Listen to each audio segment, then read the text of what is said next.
Welcome to Cybersecurity in 60 Seconds, where our goal is to quickly connect you to your cybersecurity world. I'm Mike Echols. Well, cybersecurity awareness training has become stale. It undermines all the investment to minimize cyber risk. Let's ditch the old school training and level up. Here's the 411 on turbocharging your cybersecurity training game. Number one, split your crew into squads based on what they know and what they do. Create exercises that speak their language. Number two, no judgment. Falling for tricks doesn't mean you're clueless. Lovingly, get everyone on the same wavelength. Number three, use real examples. Real events hit harder. Number four, let's party with training. Spice up training with games, videos, and interactive vibes. Number five, no vacations. Keep cyber progress alive with regular refreshers and cool challenges. Number six, evaluate, tweak, repeat.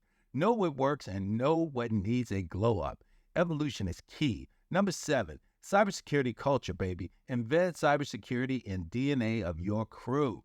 This is how you go from 0 to 2024 in 60 seconds. This is Mike Echols, and I'll talk to you soon.